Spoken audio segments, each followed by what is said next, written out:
Today's program will include 2 panel discussions with policy experts and industry leaders, and the release of a co-authored net zero report between the Global CCS Institute and Columbia University's Center on Global Energy Policy.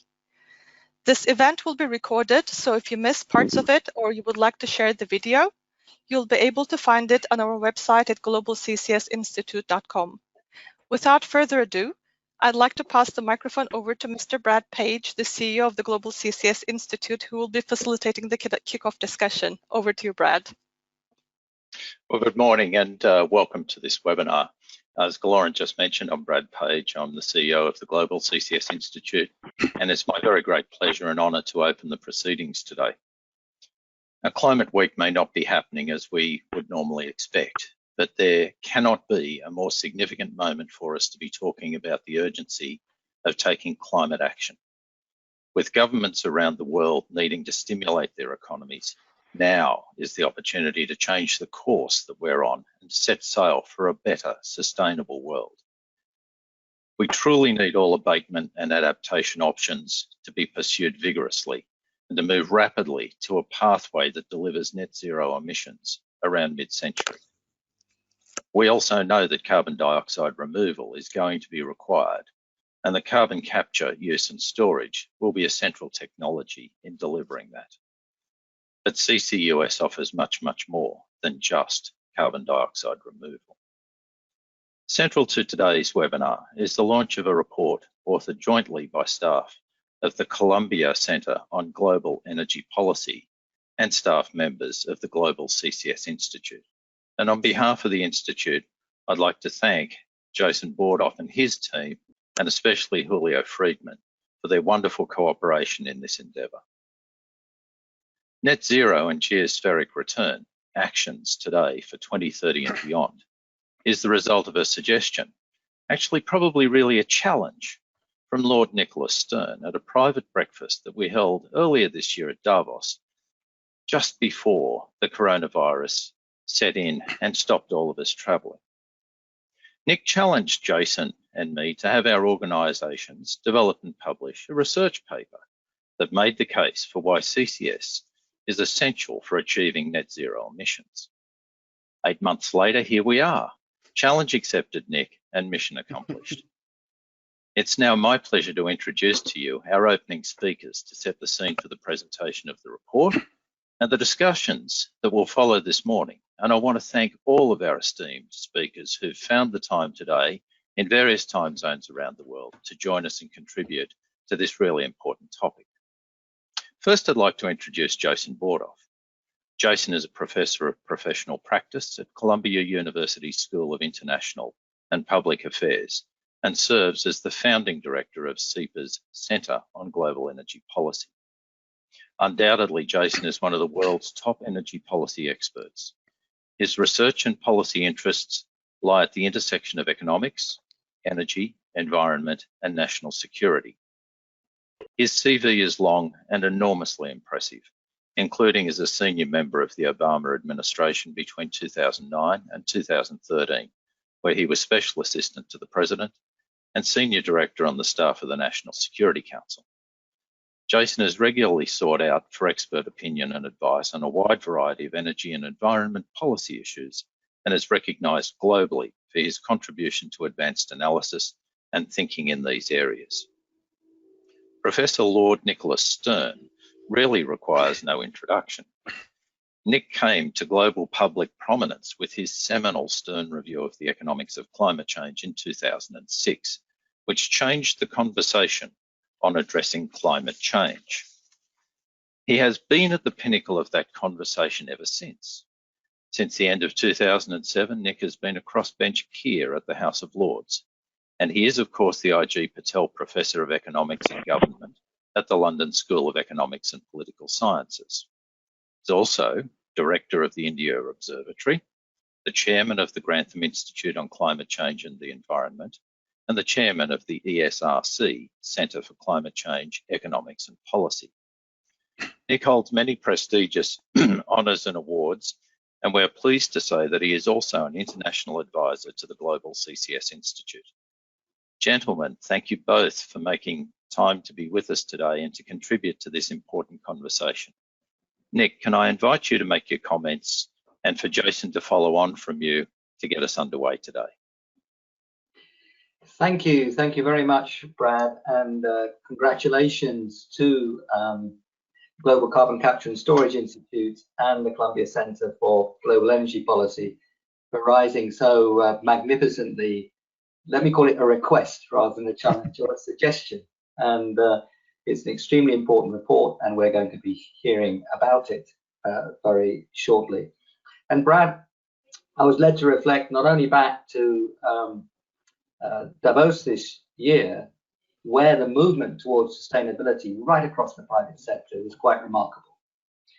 And we've seen in the months since then, even though there have been months of lockdown, just how strongly that commitment of the private sector to net zero is moving. And we've been seeing many big firms saying we're not only going to get to net zero, say by 2040, like Google and Microsoft and so on, and even BP by 2050, we're seeing some of those firms saying we're going to correct for the emissions that we have made in the past. So the private sector demand side for negative emissions has gone up quite extraordinary just in this year. But if we look back for the more than a decade, Brad, that I've been associated with Global Carbon Capture and Storage Institute, we've seen how the discussion has moved in that decade. We knew when the GCSI was founded, 11 years ago now, that carbon capture, use, storage had to be a central part of all this. But we've learned much more about climate. We have been slow as a world in reducing our emissions. And those two things have led us to see now, still more than we did over a decade ago, the urgency of what we have to do.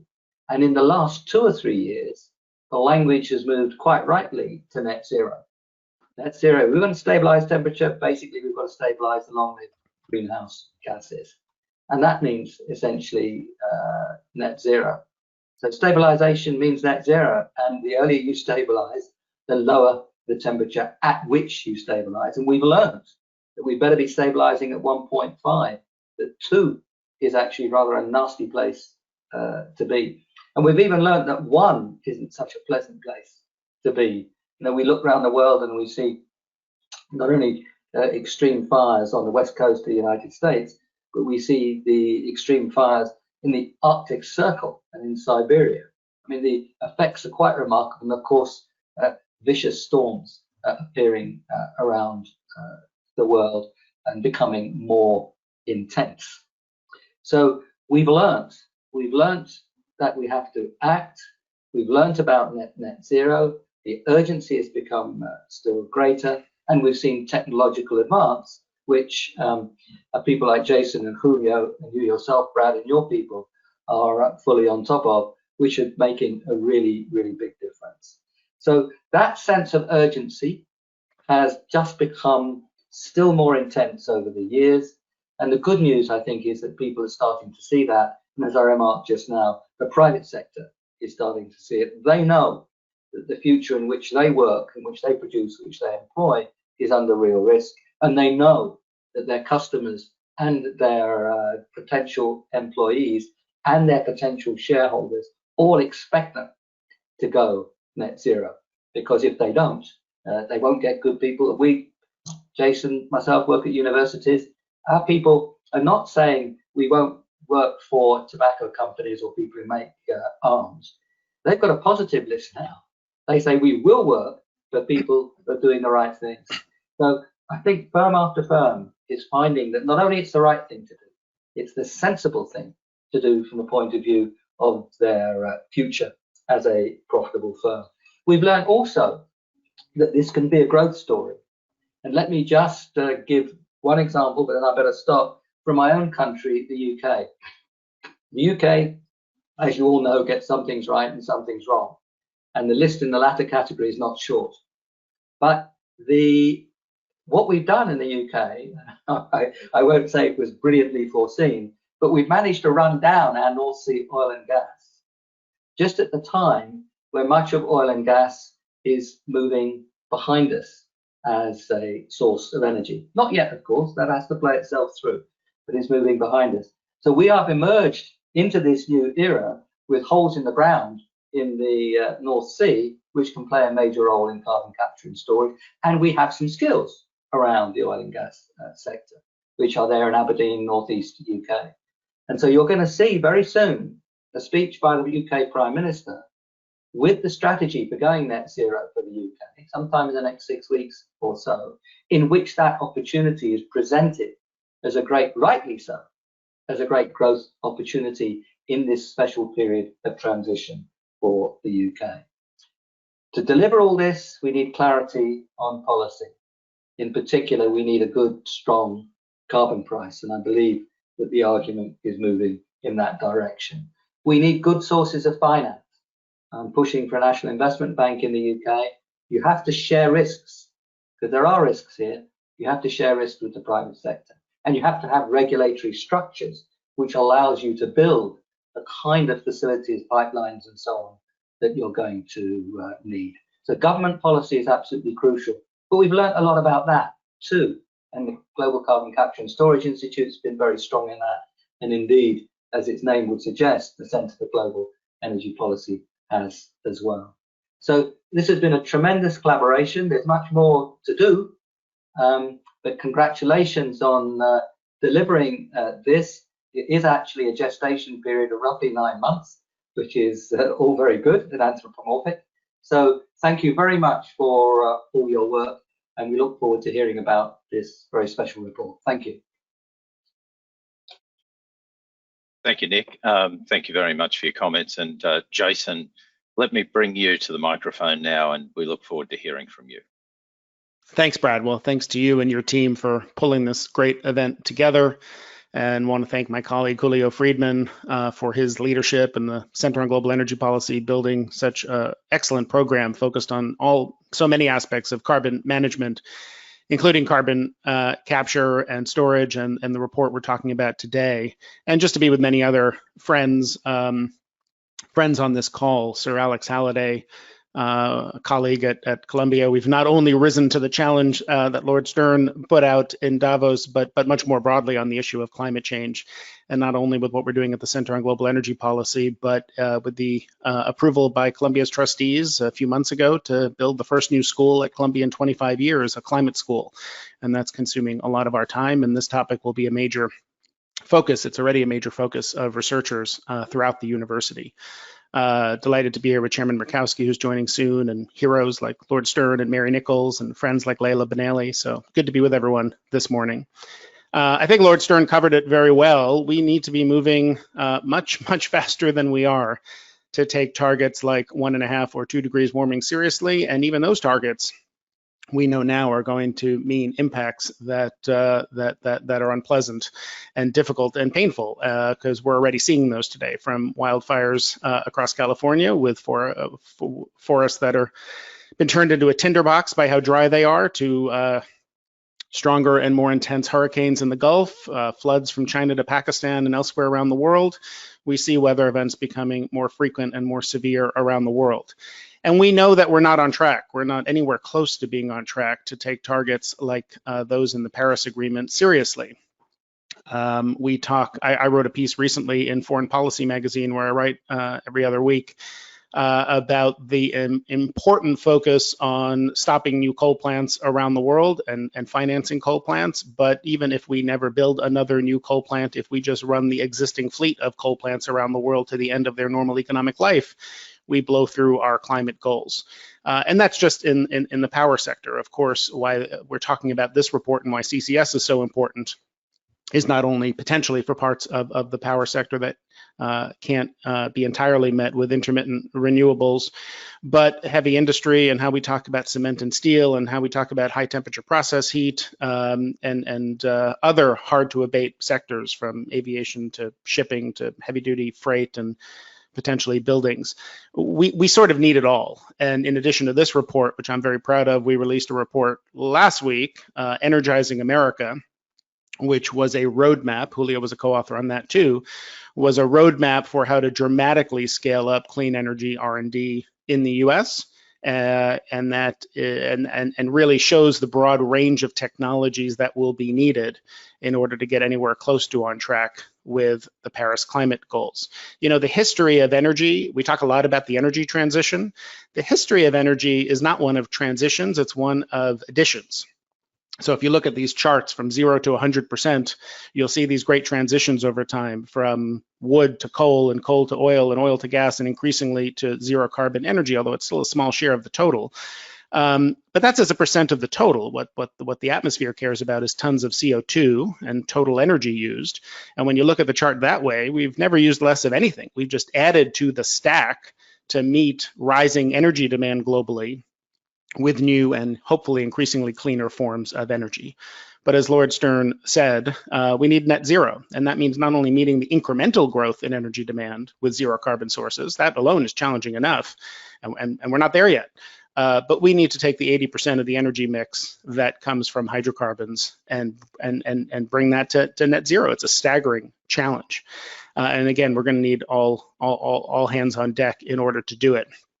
The International Energy Agency, we hosted a couple of weeks ago for their new Energy Technology Perspectives report, which is excellent.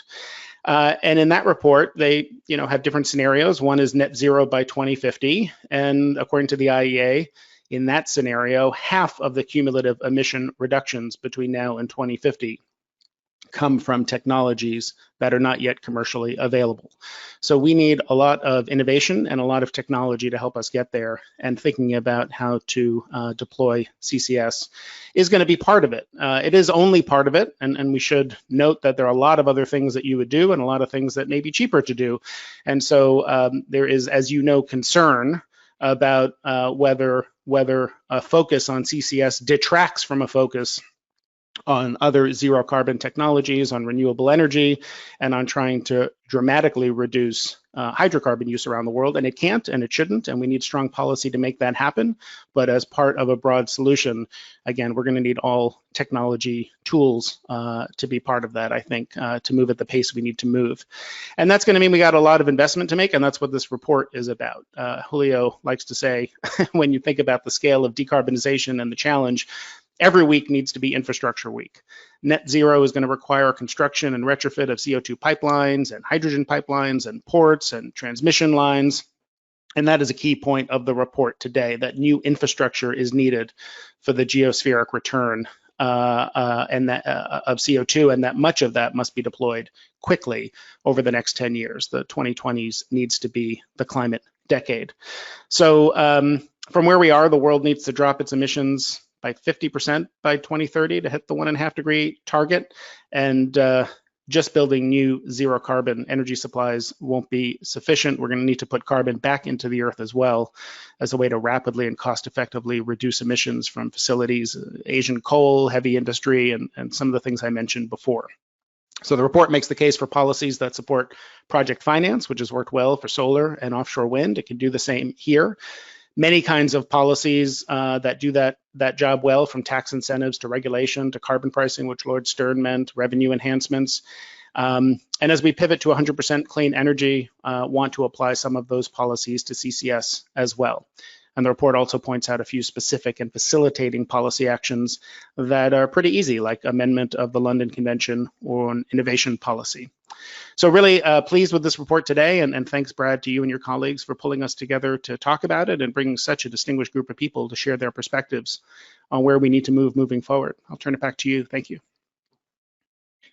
Jason, thank you very much for those comments, and I just cannot imagine two better people to have alongside us here to get proceedings underway. So to both of you, on behalf of the audience and all the other speakers, thank you so much for your time and for your support of the Institute. We look forward to continuing to work with both of you.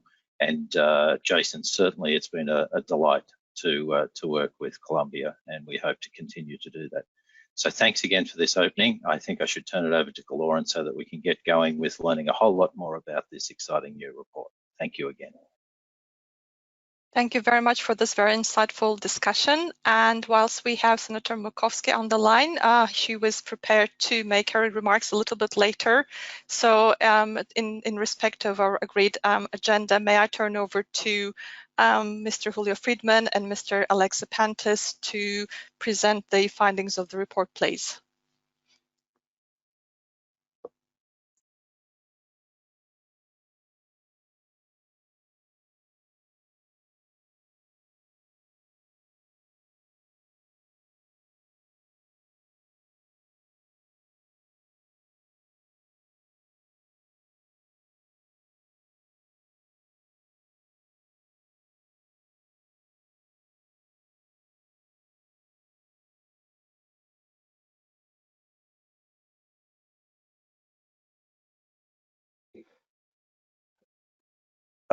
Thank you, and it's fun and timely to do.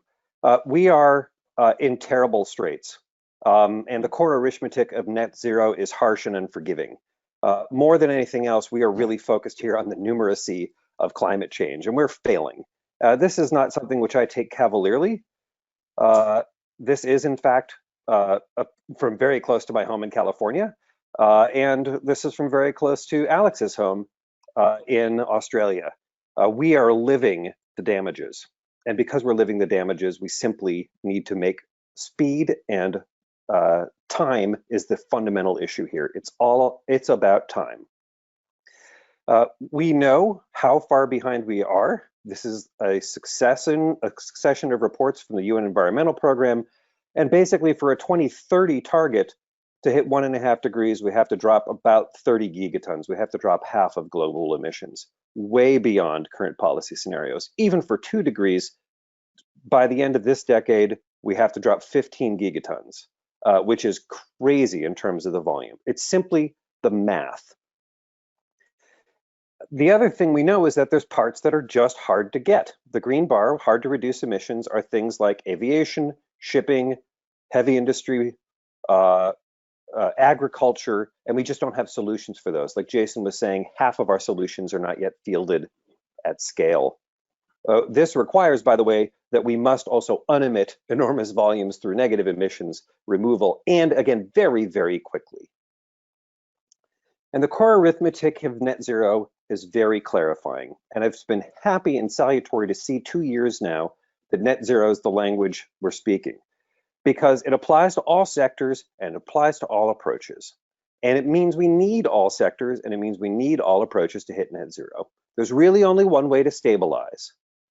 There's really only one way to stabilize: net zero everywhere. If we don't hit net zero everywhere, any emissions we add to the atmosphere stay in the atmosphere, and every year of delay makes the problem work. And as I said before, we have not fielded solutions to about half the portfolio yet. That's the finding from the IEA and their energy technology perspective just last week. To achieve net zero, any CO2 emissions must be balanced by CO2 removals. Simple arithmetic. As I said in the last slide, any residual emissions must be balanced by removal. It's just what needs to be done. And it's likely that we need about 10 billion tons a year of removal by 2050 to hit that balance. If we delay or fail to do that, the arithmetic asks for more CO2 removal. So all of those other scenarios from the International Energy Agency and the IPCC and the UN, all of those assume success cases. If we fail at any of that, we are digging a deeper hole and we need to do more. This is the core of the report. Any carbon taken from the Earth must be returned to the Earth. That's also core arithmetic. Any carbon that is taken from the ground and put into the air and oceans must be returned to the geosphere. Part of the reason why is because natural systems are in balance, and we have to return them to balance. We have pushed them out of balance over the time, and we will want to and must put carbon back into trees and soils. That's really good. We also know that the rate at which that happens is limited, the capacity is limited. And we have simply put 2 trillion tons into the air and oceans. We have to put that somewhere else. It won't fit in the biosphere. On top of that, in natural systems, the risk of biosphere returning and releasing CO2 is getting worse every year, as we've seen from these horrible fires. So again, The question is, what do you do? And what you do is geospheric return. One last point to set up, power sector is not enough. By 2030, half of what we need to do is in the power sector, the half is in everything else. And for 2050, about 40% is in power sector and cars, 60% is in everything else. So we need solutions that work in the everything else part of the scenario. In this context, geospheric return, carbon capture and storage is the Swiss Army knife of decarbonization. In the power sector, in heavy industry, to make zero carbon hydrogen today and to remove CO2 from the air and oceans, it's one of the best ways to go about doing this. And unlike other things we've discussed, these technologies exist and are fielded today. That gives us an opportunity to move quickly on existing infrastructure. And that is another important conclusion of the report. We have to move quickly on existing infrastructure. We need to take actions today for 2030. Geospheric return is at least as big as any other option. It is as big as wind, it is as big as nuclear, it is as big as solar PV, it is as big as building efficiency, and it simply is the cheapest way to do this in a bunch of markets. If we don't have that option, we simply won't make the math work out. So, what have we got today? We have 10 nations that have already commercially operating CCS facilities. We have 10 nations that have committed to CCS in their nationally determined contributions.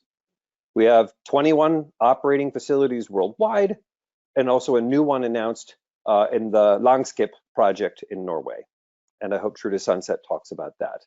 Today, we're capturing 40 million tons a year of CO2. We've captured almost 300 million tons of CO2 cumulatively across all sectors, everything from biorefineries and ethanol to the power sector, to hydrogen production, to steel. The science is well established, the technology is well established and commercial today. I'm going to talk very briefly about 3 benefits before handing over to Alex. The first is that this saves time. Existing capital stock takes a long time to roll over. And if you look just at chemical facilities around the world, this is responsible for between 3 and 5% of global emissions. Just that chemical facility stock is not going to roll over for 20 years. If we want to get the existing emissions, we don't have to wait. We can go after the existing assets today and do so in using existing infrastructure at reduced cost. The same thing is true for steel, only it's worse. Here, these are going to last another 30 years around the world. And again, in every geography, there are opportunities where we can start today. Geospheric return also saves money. It's cheaper than a lot of other decarbonization options. This recent study from Goldman Sachs makes a marginal abatement curve for everything, for the entire global economy. The dark blue bars are basically conservation and replacement of fossil fuels. So they are things like efficiency on this end, or things like solar and nuclear plants replacing existing fossil plants today. The light blue bars are where you would apply CCS because it's cheaper. It just would save money compared to other options. The light green bars are natural solutions or managed ecosystems that would pull down carbon dioxide. That's cheaper in a bunch of markets, and we definitely need a lot of that. We need probably 3 to 5 gigatons of that. For the super expensive and hard stuff, we're going to use geospheric return, things like bioenergy with CCS or direct air capture, which again are already cheaper than the alternatives we have today. The last point I'm going to make, actually that was the last point I'm going to make. Here's where I'm going to turn over to our co-author, Alex Zapantis. Thank you, Alex. Thanks, Julio. Thanks for that excellent introduction, first half of the presentation. So this is a very interesting slide. You know, if the objective is achieving net zero emissions at the least overall cost to society, then decision making should be guided by the cost of abatement options.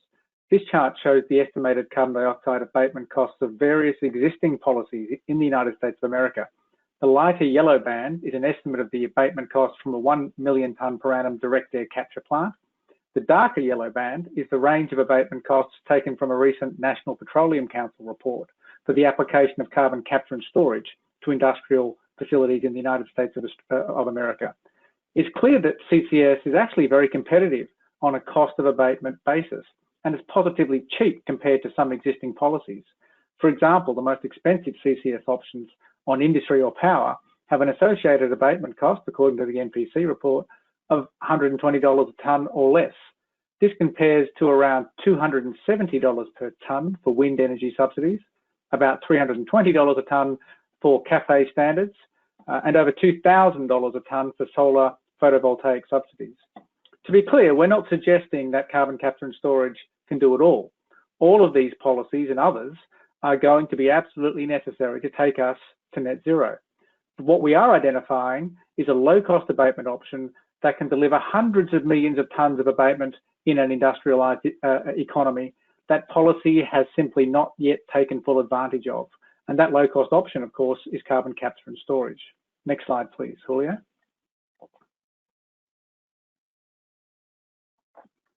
So underinvestment in CCS is a direct consequence of the market generally not providing sufficient financial reward for CCS investments.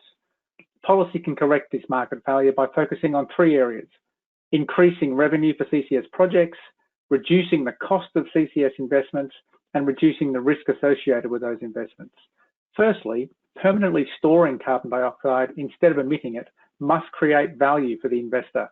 There must be a bankable long-term value on carbon dioxide. That value could be created through a financial reward for carbon dioxide storage, such as the 45Q tax credit in the USA, the avoidance of a tax, carbon tax, for example, such as is in place in Norway, or through regulation that effectively requires carbon capture and storage, such as emission portfolio standards in Saskatchewan.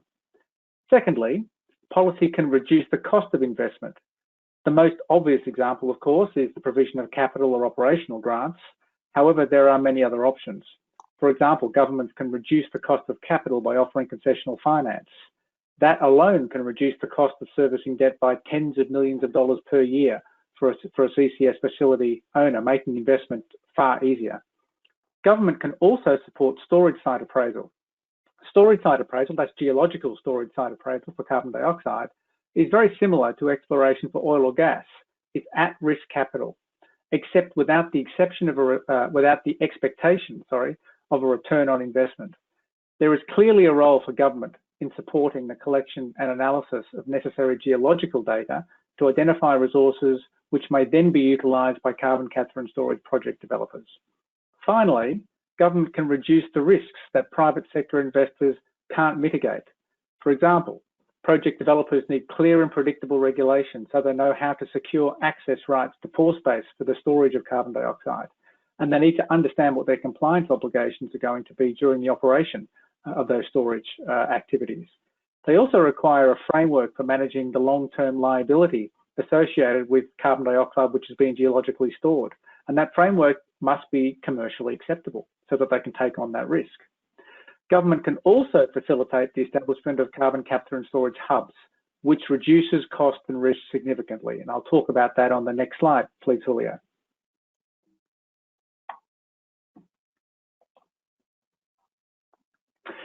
So what's a CCS hub? Well, a CCS hub is simply a carbon dioxide transport network that connects multiple carbon dioxide sources to geological storage operators. CCS hubs bring two major benefits. Firstly, they significantly reduce the cost per tonne of carbon dioxide transport and storage through economies of scale. And secondly, they reduce counterparty or cross-chain risk through the establishment of industrial CCS ecosystems with multiple participants, all contributing to the commercial resilience of the overall CCS network. This is essential infrastructure to support the return of carbon dioxide to the geosphere necessary to achieve net zero. It is just as important as new electricity transmission lines to connect new renewable generation capacity to the grid.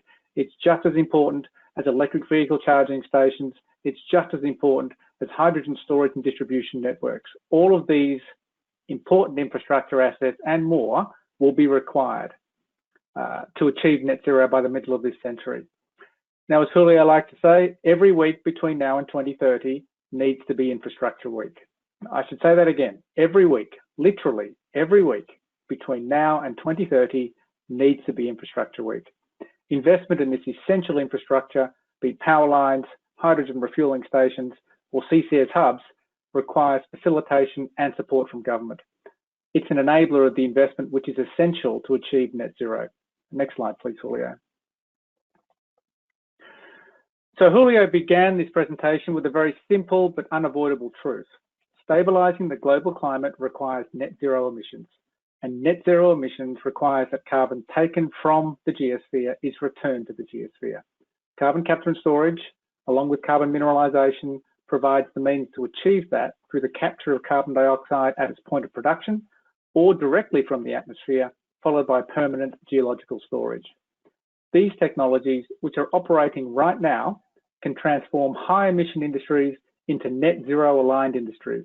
However, policy support is essential to accelerate this process. It's clear that success will be built on a strategy that starts delivering essential infrastructure now, enables project finance, cultivates new net zero emission industry ecosystems, and removes legal and commercial barriers. We know how to do this. It's been done many times before around the world in other industries such as road, rail, power generation and transmission, and telecommunications.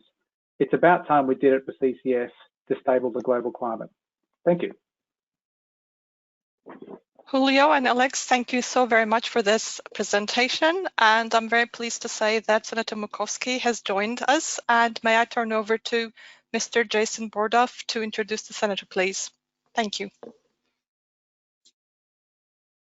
Thank you. I know how busy Chairman Murkowski's schedule is, so I'll just be very brief, but it really is a pleasure to introduce Senator Lisa Murkowski, who, as you all know, chairs the Energy and Natural Resources Committee and is one of the most knowledgeable and influential members of Congress on energy issues. I've had the privilege to testify before her and her committee several times, and I'll share two observations based on those experiences. First, she really, really, really loves the state of Alaska. And having spent 2 weeks with my family making our way through the Inside Passage to towns like Wrangell and Ketchikan last year, I can see why it's a magical part of the country. And second, she really values data and expertise and bipartisanship. And I think we need more of all of those things in our political discourse and in our public life and in our public policy these days. So I will just say I've always respected the way she's tried to work across the aisle and run her hearings, which is not always the norm on Capitol Hill, in a respectful and bipartisan way to examine the particular issue at hand, genuinely seek to understand different perspectives, including those with which she may disagree. So Chairman Murkowski, it really is a privilege to welcome you to the Center on Global Energy Policy today to provide a few keynote remarks about the topic at hand of net zero infrastructure and returning carbon to the earth. Thanks for making time this morning.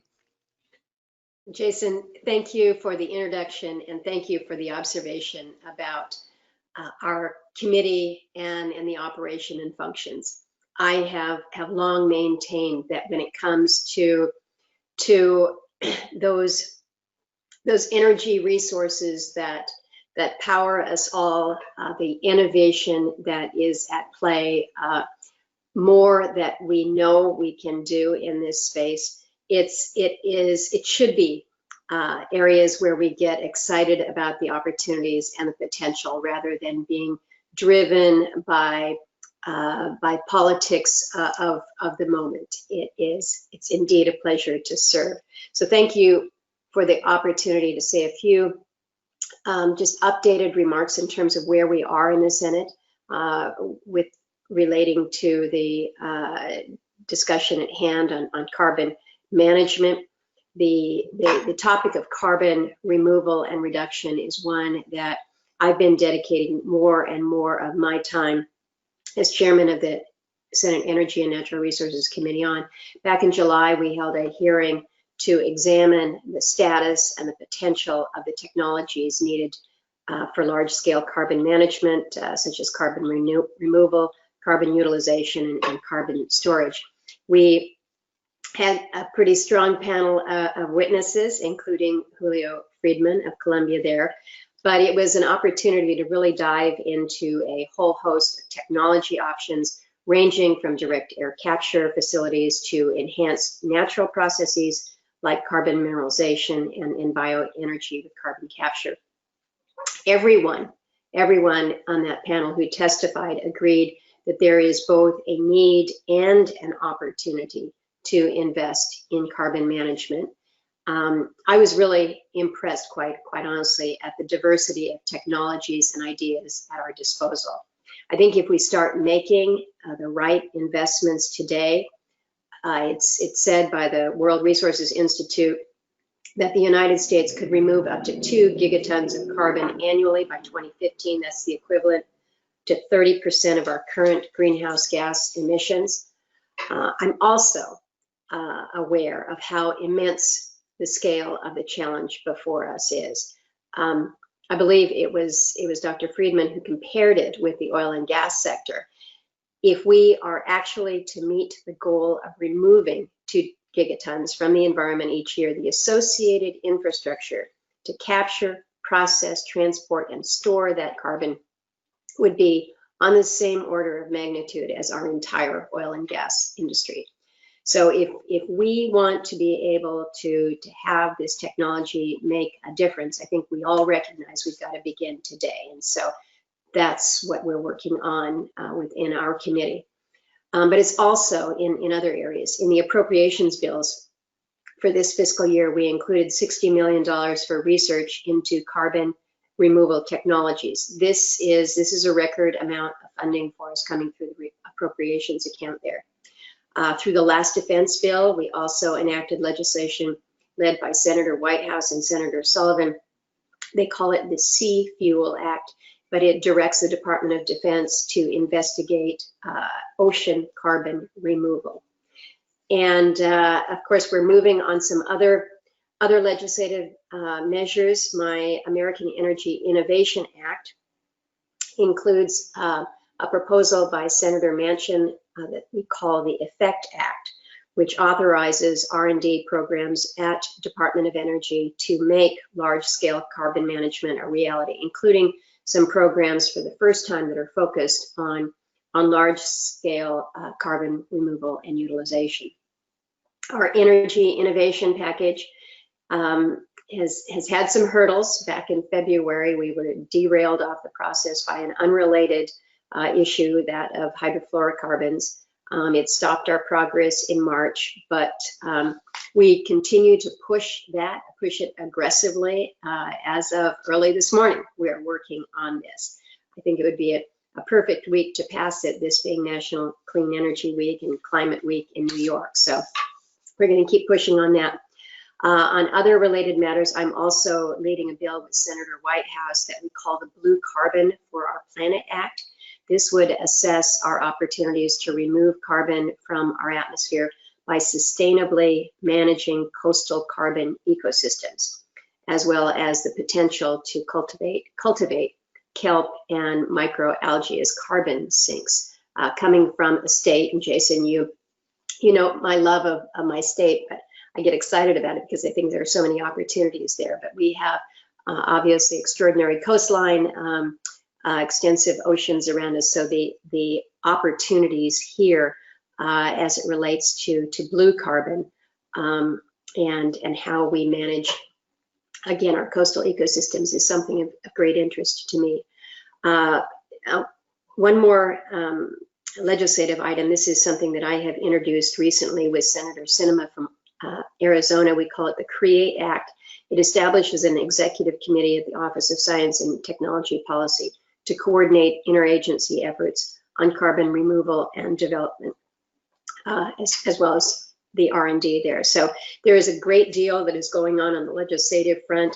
My team and I are also assessing additional recommendations from our hearing and policy reports from the National Academies of Science. So I'm looking to those as possibly a basis for future legislation that we might be able to introduce after the election, maybe as part of a lame duck session. But again, I think the opportunity to just give you a brief update and overview as to the activities that are going on in Congress. We recognize the imperative.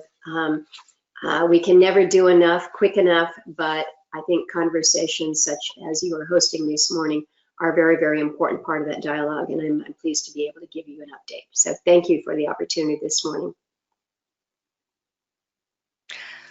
Thank you so much, Senator, for these very insightful comments. We're grateful to have you from your busy schedule. That's greatly appreciated. Thank you very much indeed. Thank you. To discuss more about what it means to get to net zero are 5 energy industry leaders. May I now invite our moderator, Amy Axios, to introduce the panel, please. Over to you, Amy. Hello, good morning from Seattle, Washington. I know all too well, just like Julio, the impact of the wildfires. So I appreciate that dynamic of the discussion. I now want to introduce our panelists who are also showing up on the screen as well as I speak. So we have Trudy Sunset, the CEO of Gassnova, the state-owned, Norway state-owned enterprise for carbon capture. We have Leila Benali, chief economist of the Arab Petroleum Investments Corporation. Will Gardner, CEO of Drax, a British electric power company. And Seifi Kassami, CEO of Air Products, an industrial gases company. And Mary Nichols, chair of California Air Resources Board, the Golden State top environmental regulator.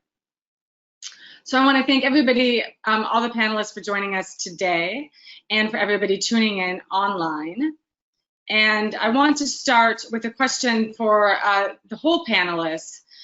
Given the amount of change that has occurred in the carbon capture, carbon removal area, what do you think have been the biggest drivers of this change, and what kind of impact has it had on the policy and the technology itself? Maybe Trudy, I'll start with you. Okay, I think people's awareness of the climate issue, the Paris Agreement obviously was very important, but I think also something has changed over the past year or so. I think that people are looking more for solutions. How do we deal with this challenge? And so it appears to me that it's much more focused on technology and how you can apply it and how you can deploy it. And I think to have that focus is important going forward. Look for the solutions and to showcase what we can do. Great. Leila, I'll go to you. I think you're muted. Sorry, we always do that. No, I think there is, I would definitely agree with Trude. There is an increasing level of awareness, and I think part of it is due to the similar sessions that we are having today. And I think what I personally perceived over the last couple of years, and particularly just before the pandemic that the world has seen, is an increase in talk about how to make it work finance-wise. Because as we can see, when it comes particularly to CCUS, I think there is now an agreement, at least among policy circles and in the energy circles, that it's an important and critical technology. But when it comes to the financing of it, we're still looking into taking lessons from existing technologies, and that might not always work to reach the scale that we want to reach indeed. So I think this is, we are in the right direction when it comes to the financing discussion, but we are not there yet. Chairwoman Nichols, I want to go to you and get your perspective, given the very progressive and aggressive policies that California has pursued on this front.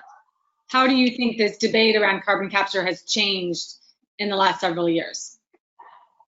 Well, clearly there's recognition on the part of leaders across the spectrum that we're no longer talking about a hypothetical, theoretical, someday maybe we might have capture and geological sequestration. We're talking about how can we make our decision-making processes work more efficiently and give everybody an opportunity who has to be involved in decision-making on a policy level to weigh in, while at the same time not just postponing the decisions that need to be made.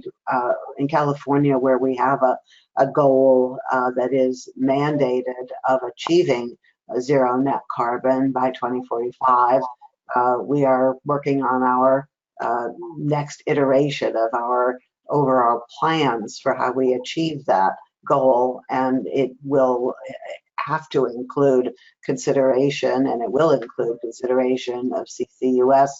And we have a tool that has been developed in recent years, which is a protocol as part of our existing low carbon fuel standard, which mandates a reduction in the carbon content of fuels that are sold in the state of California. We've created an economic incentive for people to develop these kinds of projects. So it's at this point, I don't think a discussion of whether it's possible, but a recognition that the technologies are not what's holding us back. It's figuring out how we get the incentives in the right place and the projects in the right place so we can move forward. In listen-only mode. Great, thank you. Stacey, I want to touch you. I mean, I know we have Will on the phone as well, so Will, I'll get you in a moment. But Stacey, from your perspective, how has this debate evolved, and what opportunities do you see? Well, first of all, glad to be here with everybody, and thanks for the question, Amy. I think what has changed, Julio showed a few pictures last time, a few minutes ago. I mean, people are beginning to realize that global warming is not a hoax, that the earth is not flat. This is really a fundamental issue that the human race has to address. And I think everything that we do is at the end of the day driven by public opinion.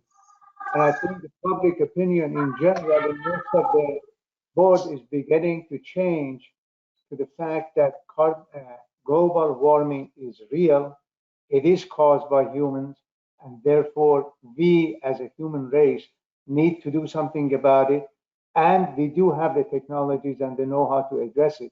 So why aren't we doing that? And I think what Mary and her team have done in California is set a good standard and a good roadmap in terms of giving the incentives for people like us to try to kind of make these things a reality. Great, thank you so much. Will, joining us from the phone, can you give us your perspective from your company and primarily your business in the UK? Well, Amy, let me just first check. Can you hear me okay? Yes, we can. Oh, brilliant. Apologies for not getting the video to work, but I'm glad that everybody can hear me. First, let me just echo the thanks and congratulations to Julio, Alex, and others who worked on that report.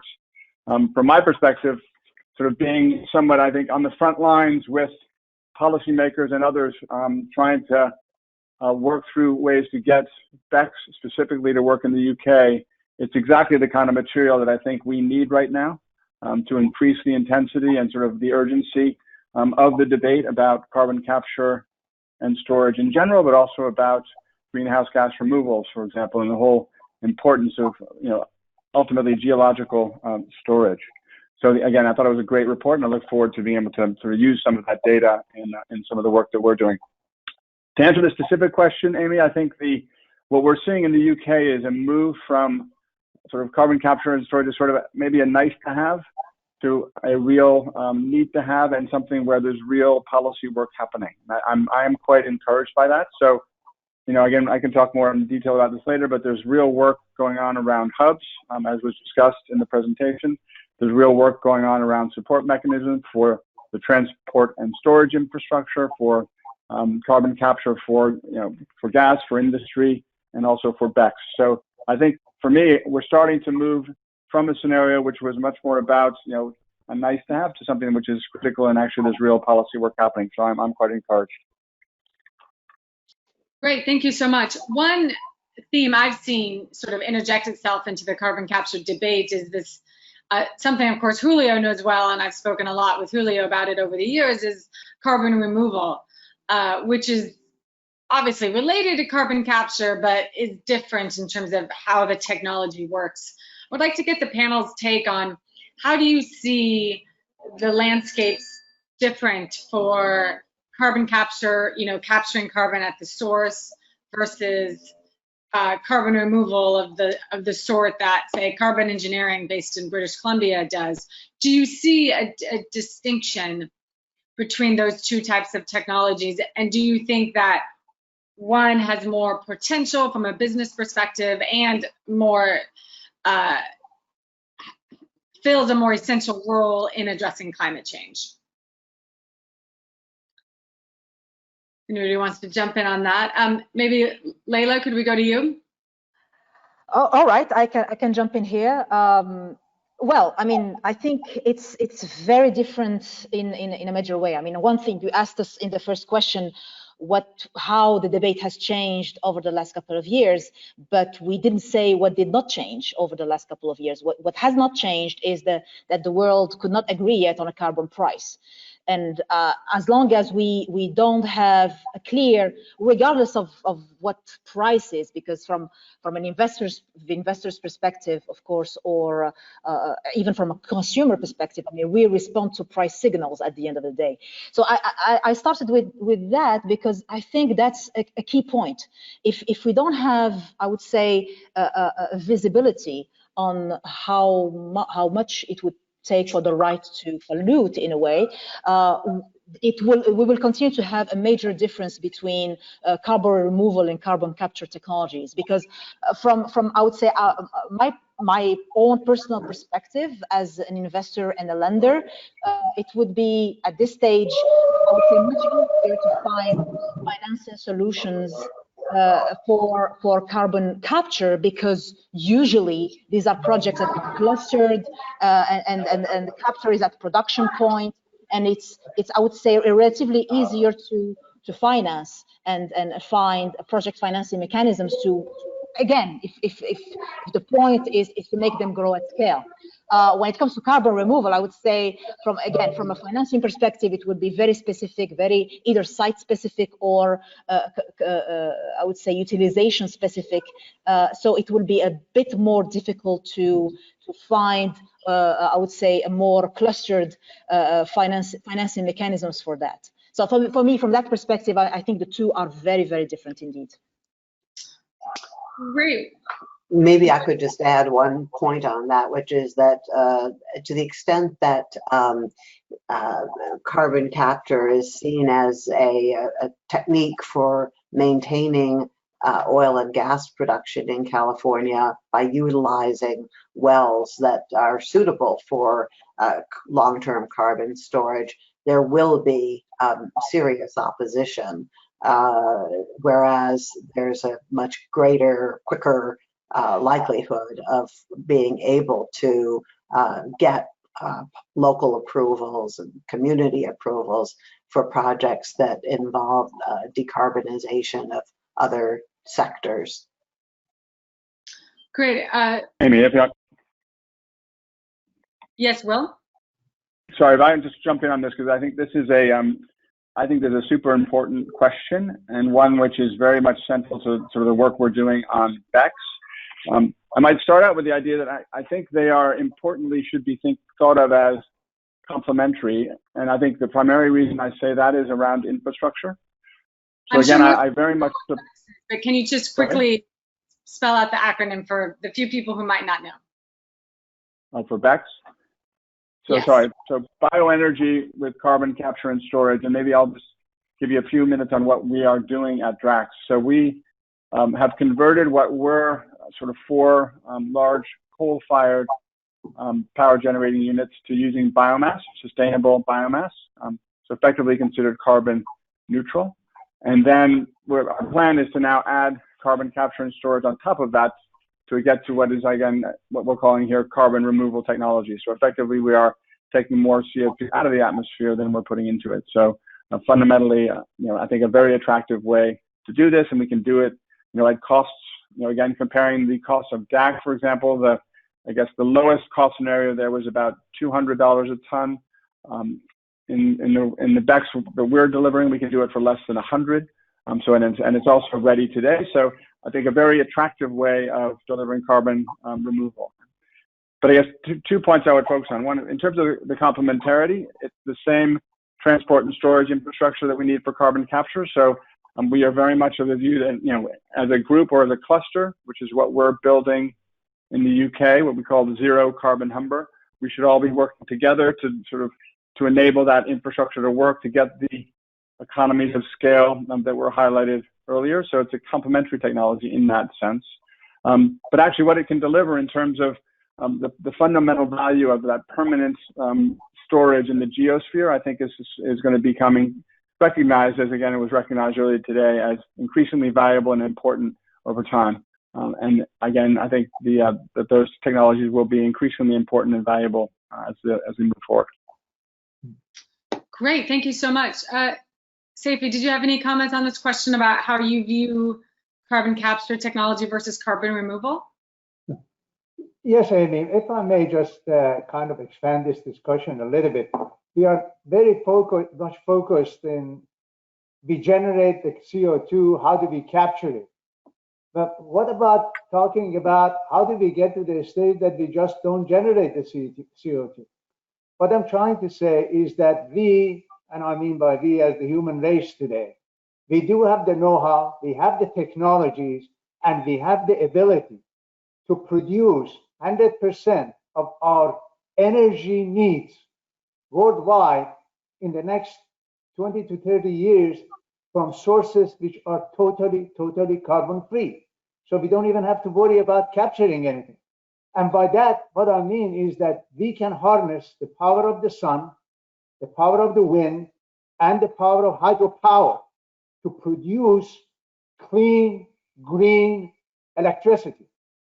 We can take half of that electricity and use it directly for our light transport, passenger cars, light trains, heating and air conditioning of our buildings, and running our light industry.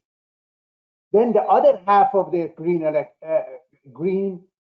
electricity, we can take that, use the electricity to break the bond between hydrogen and oxygen in water and produce hydrogen, and then use that hydrogen to power as a source of energy to power heavy-duty buses, heavy-duty trucks, our steel industry, our heavy trains. So the whole thing can be totally free from carbon. And we do have the technologies, and we have the ability to do this. So I think this should be the goal when we talk about 2045, 2050. And then in the meantime, I agree, we should focus on carbon capture. Again, we have the technologies, we have the means, and we know how to capture carbon. We know how to sequester it. It's just a matter of the economics and the incentives to do that. But I think the goal for the end should be that we need to have all of our energy produced from sources which are not dependent on carbon.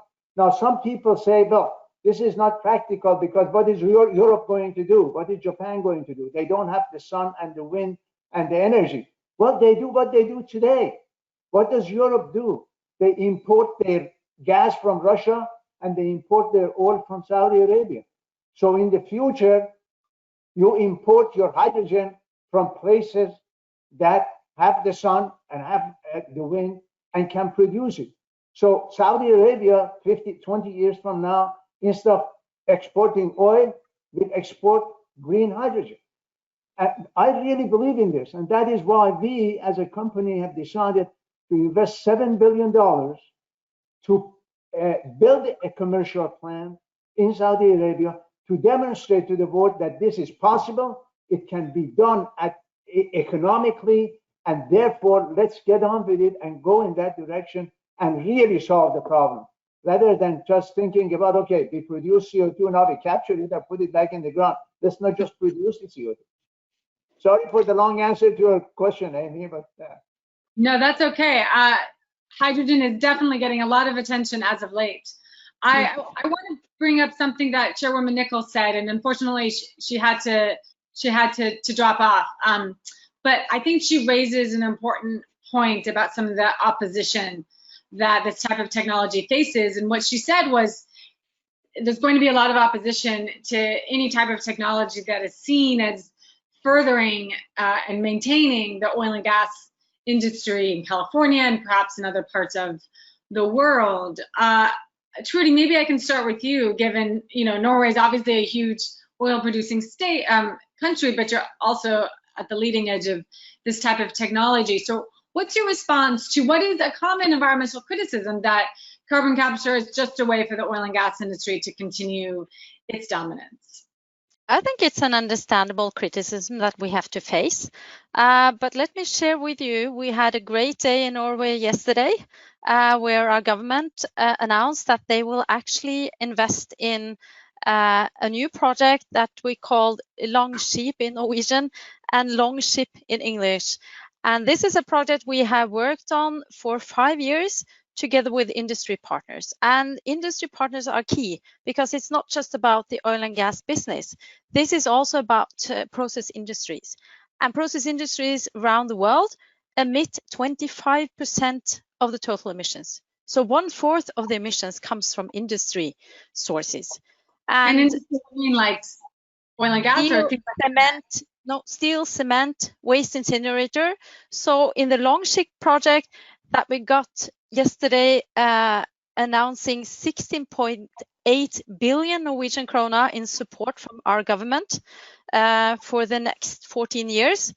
It's a fantastic project. It's actually the largest ever industrial climate project in Norway.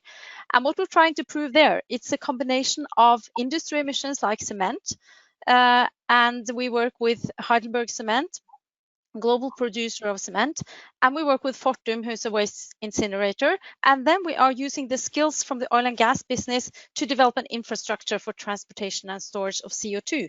This is enormously important because we cannot save the world's climate without saving the challenges from the emissions from industry. There's no way you can just replace by using renewables. You have to do that as well. You need all the tools in your toolbox. But this is a fantastic project, and we are building an infrastructure for the rest of Europe.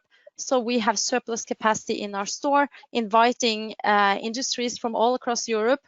And we also share all the knowledge so they can send their CO2 off to Norway for being stored offshore.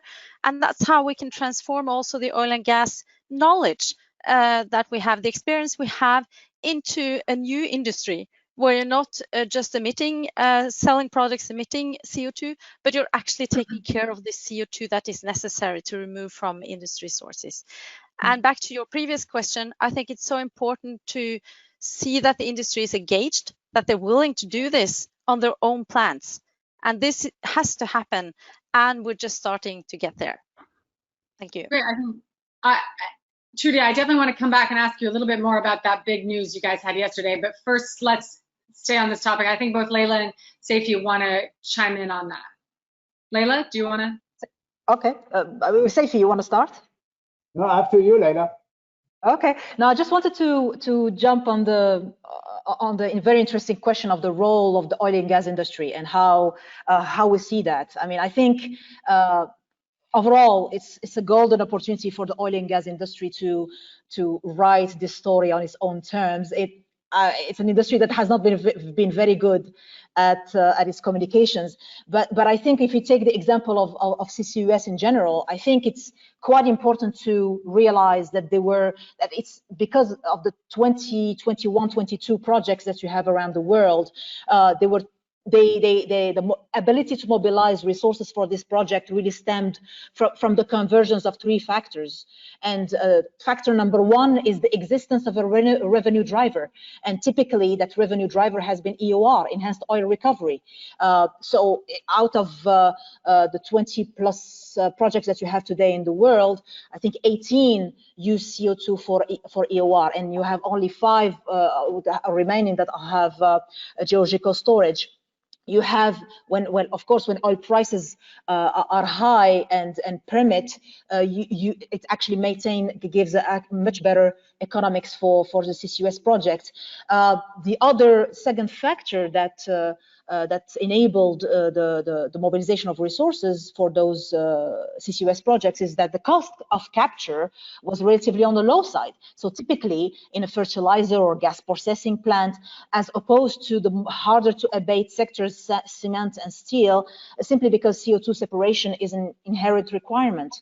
And of course, the third factor is a strong balance sheet or a government grant if possible. And because we still have very limited debt financing or no debt financing in CCUS. So typically, this is where the oil and gas industry came as a bellwether, basically, of CCUS. But the real, as it was mentioned, I think by Trude, the hard to abate industries are the ones who would be benefiting, I think, later on from these advances. And I think the answer to Seifi's question, to Seifi's comments early on, I totally agree that on the incremental energy demand, it would be great if you can cover with zero carbon technologies. But for the existing, and I think Jason showed a slide early on with the existing petrochemicals plants and industrial plants that still have 20 years, 30 years to live, you cannot just shut it down. So you have to find solutions. And for these plants,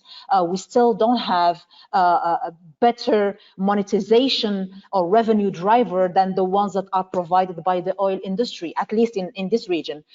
This is how in the UAE and Saudi Arabia, you were able to find mobilization of resources for these projects that we have here today.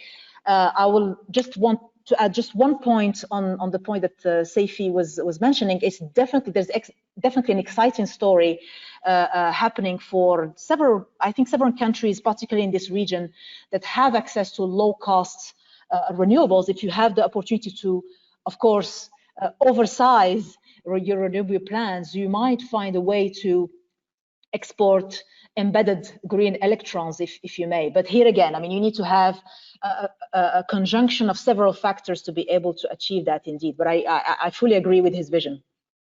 Great. Seifi, did you have a comment about the criticism from the environmental community and even beyond that, Democrats here in the United States and other progressive leaders around the world? What do you say to people who are concerned that carbon capture is just a way for the oil and gas industry to stick around longer than it should? Now, Amy, I have to say I agree with them. I think that we are dealing with an intelligent public. You cannot fool the public. I mean, if that is why I'm so insistent on the fact that we need to have a plan that we are going to generate our energy from carbon-free sources, and then convince them that in the meantime, we are going to do carbon capture in order to make it a better world. Because if we don't say that, then carbon capture becomes a means for oil and gas to continue using hydrocarbons.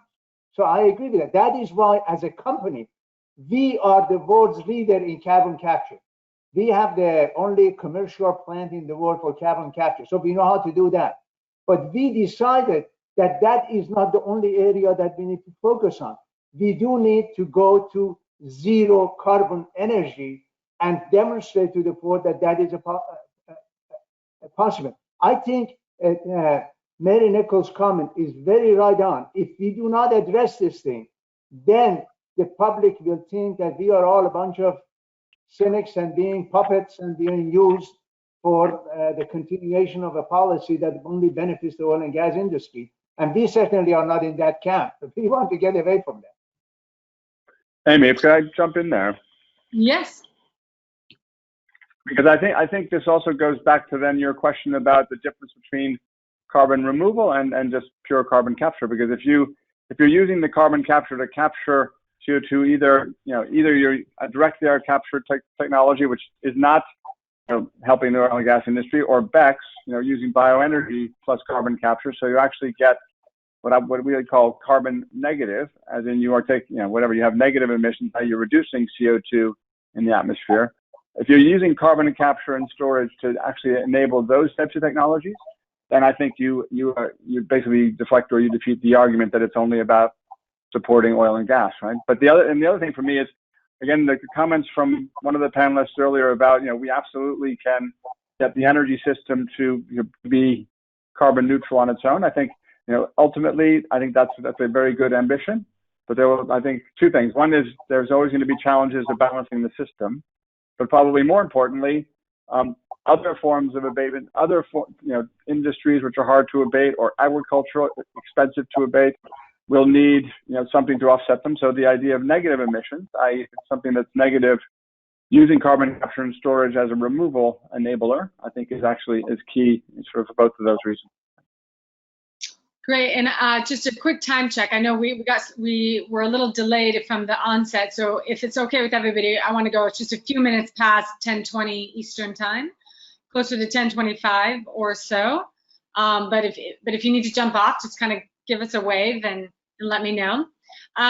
Trudy, I want to come back to you and just quickly kind of close the loop on this big news that you guys had yesterday. I've actually been to Norway to see part of, what is now going to become this project.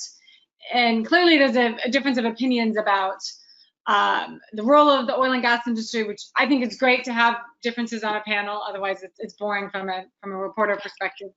But Trudy, can you share what was the biggest hurdle in getting this project over the finish line, and what hurdles remain?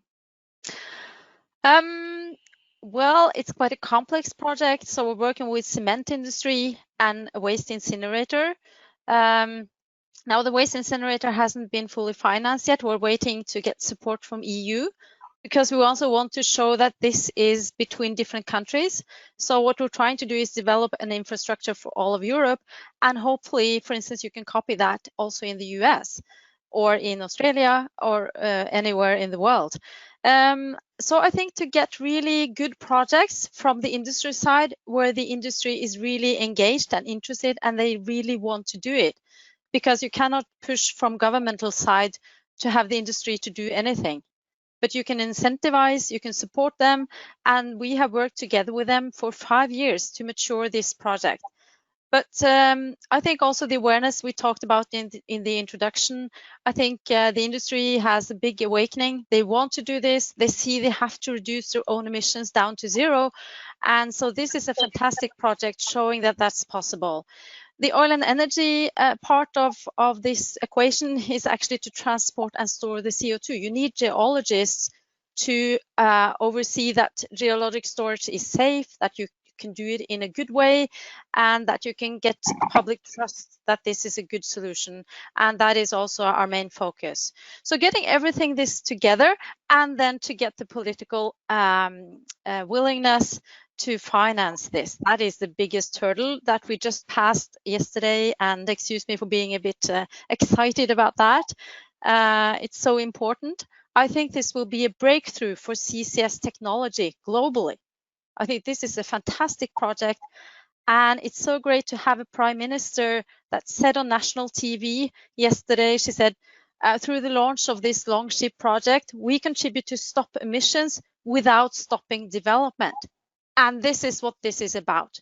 And we cannot overlook the fact that the oil and gas business, the industry, has a tremendous knowledge on dealing with geologic storage. And that is so necessary in order to save the world's climate. And we have to make use of that. On top of that, you can have new businesses like hydrogen from natural gas with CCS. That would be a fantastic future energy carrier that I think we'll see a lot of in the future. I want to ask what I call lightning round questions. So it's where I ask you guys a very clear question and then you answer with just, this will be an sort of A, B, or C option. So what's the single biggest thing that's holding back carbon capture and carbon removal technologies? Is it A, cost or economics, B, politics and policy, or C, technology? I go first? Great. It definitely is the cost, and that is why we need a worldwide carbon tax. Great. Anybody else? I fully agree. A, cost and economics, but don't let the economists do the politicians' work. I would go with policy and politics, because I think the solutions are there, the cost is clear, and we need the government to get behind it. And I would say B, definitely. If you have the B in place, the cost will be there. I mean, then you'll deal with it. And then the same question for hydrogen. Is the biggest thing holding back hydrogen cost and economics, politics and policy, or technology? If B, if politics and policies, then I'll go with B. I go with B as well. It's the same problem. Yeah, I would too. It's definitely B. It's the same question, actually. Same with me, because they have the technology. There's no question about it. So I want to end then with a very timely question, given your guys' answers to that. Something that hasn't quite come up on at this event yet is the looming U.S. presidential election. And of course, America is not the only country in the world, but it is very powerful when it comes to the government incentives that we have here and overall investment that flows in and out of the United States. So what are you watching for when it comes to this U.S. presidential election? Do you see a big sea change happening in the areas of carbon capture and removal and, and sort of the cousin technology of hydrogen? Do you see a big sea change happening if Biden wins? Or do you think even if Trump wins re-election, despite his very obvious dismissal of climate change, do you think there could still be support for the technologies that we've been talking about today?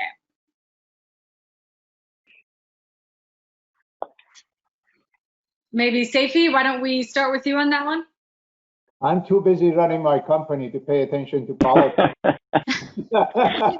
The politics and the policy are the biggest thing holding your company, these technologies back. Yeah, but you are focused on the presidential election. I think what matters more than the presidential election is the House and the Senate. At the end of the day, that is where legislation is made. So I think the consequences of that is more important than the consequences of the presidential election in terms of what we're talking about. So, and you think that progress could be made regardless of which party is controlling which chamber? Well, obviously the two different parties have different policies, but I think at the end of the day, I think no matter who is the president and which party controls Congress, what counts is the general public opinion. And I think fundamentally, public opinion is shifting toward the realization that global warming is real and we need to do something about that. And the biggest driving force for that, I know in our company, is the younger people. Because the people are saying, look, this is my future. You guys are not going to be here 50 years from now, but I'm going to be here. And therefore, they are the ones who are going to drive policy, no matter who is in power, because the public opinion will shape what nations do at the end of the day anyway. Will, if I can get you to jump in here, what are you watching for out of the U.S. elections this year to the degree that it could impact the technologies that you're pursuing? Well, I'm hoping that no matter who is in power, at the end of the day, we would get to the point that there is a need for a global tax on carbon. Right now, California has a great program thanks to Mary's effort. I think we should adopt that nationwide in the US, and then worldwide we should have a tradable carbon tax, and that will go a long way to solve a lot of the energy problems, the energy issues that you're talking about. Great. Do we still have Will on the phone? Yeah, I'm here, and maybe I'll just follow up on that one briefly, because I think the very interesting article a few weeks ago in the FT about how EU EUAs, so the carbon tax credits in the EU were basically a very strong one-way bet, i.e. that the value of them would only be rising. And I think if we can actually make sure that that value doesn't just go to traders or just become a cost to those people who are trying to reduce emissions, but actually become a value opportunity for those people who are trying to do carbon removal technologies, so that if you remove a ton of CO2 from the biosphere, put it into the geosphere, you get paid the value of that credit in some way. That could become a huge economic opportunity, business opportunity, and ultimately lower the cost of decarbonization globally. And if we can get the debate to move towards, how do we make climate change both a way to solve a major global problem, but also an opportunity for business, I think that would be a huge step forward in a political sense. Great. And Leila, maybe I'll go to you, and Trudy, I'll give you the final word. So Leila, what's your take on the elections here in the United States? Are you do you think the outcome for investments in carbon capture and related technologies could be drastically different depending on how it goes? Right. Again, I think we are talking about a much more global challenge than that. But it's true that a lot of the regulations that are happening in the U.S. and California being a leader on many fronts are sort of try to be replicated outside. Now, the issue that we are facing is that regardless basically of who wins at the end of the day, I think I would go with Seifi's thoughts. I think, as I said earlier, I mean, as long as we don't have a carbon price, more than a tax, but really a carbon price that can enable to monetize one way or the other and incentivize different technologies, and not only CCUS but different technologies, I think that would make a tremendous leapfrog for everything. And we only have the next 3, 4, 5 years to do that. Trudy, a final word? Yeah. Yes. Although it's obviously important, the election in the US, I think that what's happening in Europe and other parts of the world also matters and will influence the US. So what we see in Europe, despite the pandemic that we're in the middle of, the European Green Deal is about to become a big deal. And with the support we have from our government and other governments and the EU, which also EU has announced a lot of support for CCS with funding, I think that we will change the way the industry, the process industry is operating. And that with more efficient processes, less emissions, and down to zero using CO2 capture and storage, you'll have to do the same in the US in order to compete, no matter what the election outcome will be. I want to say thank you to all of our panelists and to the audience tuning in. I'll now hand things back to Lauren to conclude the program. Thank you very much. Good. Thank you to all our great speakers, and thank you very much for Amy for moderating a very thought-provoking discussion. Next, we have Sir Alex Halliday of the Earth Institute at Columbia University, who will be giving us his closing remarks. So over to you, Sir Alex. So I just want to say thank you very much. It's been an amazing period of time, just 1.5 hours of astonishing discussion, some incredible people and points being made. But it really highlights the importance of looking at this from a multidisciplinary point of view, which is one of the reasons why we're building a climate school at Columbia University that actually will focus on transdisciplinary working. I want to thank Julio and Alex for their amazing report. It was just astonishing, and it's great I'm looking forward to reading it in more depth. I also want to thank Brad Page and Jason for hosting this thing and actually getting it off. It was great to hear from Nick Stern and to get his views on it as well. And then one couldn't but be impressed by Senator Lisa Murkowski and what she had to say about the seriousness with which this is now being pushed through in the US government. And it does actually highlight one of the things that was said just now, that the way the Senate and the House actually respond to this is the most important thing going forward. So we've got, I think, every reason to be optimistic because of the importance of bipartisan support for these issues. And then I really found the last discussion with Amy, that Amy Harder hosted, really great to hear from industry experts about what they think. And again, very inspiring. So maybe I could just quickly say a few things about why we're building a climate school, because it's actually to do with the needs of people in the future that we think need to be addressed. This is a massive issue. Climate change is a massive issue in terms of intergenerational human rights. And we need to think about what we're sort of delivering for the world and what we're providing for the future of succeeding generations going forward. And the issues of social justice are massive in this area. And so it's not just about economics and business and opportunities and current dangers. It's actually about what we're going to end up with in the future. It represents the biggest challenge of our time. And but at the same time, it's deeply interesting. And today's discussion is a good example of why this is really fascinating area to be working in, where there's a lot of scholarly work still to be done, but also there are a lot of young people who want to learn more about it. And we want to provide the kind of education they need so that they can work in businesses and government going forward with a deep understanding of climate as an issue. Things are going to get worse. And so I think one of the things to obviously say here is that even without any further emissions, if we could miraculously stop them, the world, the Earth actually has a sort of lag time. So we know things are going to get worse still. But also there are new facets of the climate system that are being discovered as global warming happens, as we're seeing climate change. We're discovering new things about the way the Arctic's ice sheets are melting, which we hadn't really predicted. We're seeing new things about the way wildfires work, and we're seeing new things about the way storms, big storms, are going to behave. And so until Hurricane Harvey, we hadn't seen, and some of that stuff, we hadn't really seen such massive rainfall.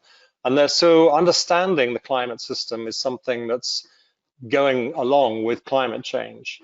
And that means that we need to also be quite concerned about the fact that we don't actually understand everything right now, and things could get significantly worse than we've been predicting. So there's an urgency about this that is really, really incredible. We have to work very, very hard and regard it as a crisis rather than just a problem or a phenomenon.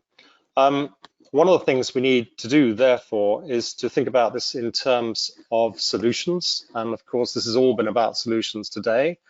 And those solutions, rather like the ones we've been talking, particularly the ones we've been talking about today, require massive investment. And it's not just large-scale investment in terms of new companies and infrastructure. We actually need new research to be done. We need governments to take that research seriously and to invest in it. And of course, the European Green Deal is a very exciting sign in this direction that Europe is, as a whole continent, is thinking about this much more proactively than maybe some other parts of the world have been. But also, I think we need to encourage people to be highly innovative. We need technology that's sort of out of the box thinking. And increasingly, we come across people who are entrepreneurs and investors who are looking for technologies that are actually very different and original and creative. So we need to create an environment in which that can be developed, both with government funding and of course with investment funding. And I guess lastly, we need policy. And it's quite clear that the way in which policy is developed through organizations like the Center for Global Energy Policy, providing a sort of feed of ideas and framework for thinking about the problem, is massively important. Typically when I deal with politicians, it's not like they need convincing about climate change. They just want to know what to do about it, and they need advice about how to develop these frameworks for thinking about it that might be more effective going forward. But there's another facet to this that got touched upon briefly, which we didn't really talk about too much, but I think is important, and that is the public response and social behavior, and the degree to which people's lives are going to be impacted, even by decarbonization, quite apart from having to deal with the effects of climate change. And so we've got to think hard about that. And that's something that I think we need to bring in to our thinking increasingly as we try and figure out how we're going to come up with solutions that are going to be palatable to society and to allow people to recognize the importance of what we're doing, not just for society more broadly, but actually in ways that they will agree to in terms of being acceptable for their own lives. This whole subject is immensely exciting. So just want to quickly say it's been brilliant to be part of this, but it's part of discussions that are happening all around the world. There's lots of innovative ideas happening about new technologies and new ideas, the new ideas that have just been announced by Airbus for hydrogen planes. You know, you just think this is great. It's so exciting to be at this time thinking about how to totally change the way we're doing things. So while the issue is immensely serious, we should feel highly motivated. This is immensely exciting and really something good to be engaged with that ultimately is going to make our planet safer and more habitable for people in the future and succeeding generations. So thank you very much, all of you. Wonderful discussion. Look forward to more of it going forward. Thank you. And Sir Alex, indeed, thank you very much for this great wrap up and the very inspiring concluding remarks. And I would like to thank to all of our panelists for joining us today. If you'd like to access the Net Zero report discussed today, you'll be able to find it on our website at globalccsinstitute.com or www.energypolicy.columbia.edu. A recording of this webcast will also be found on the Global CCS Institute's website. That concludes our Climate Week event. Thank you very much for joining us, and we hope to see you soon. Thank you.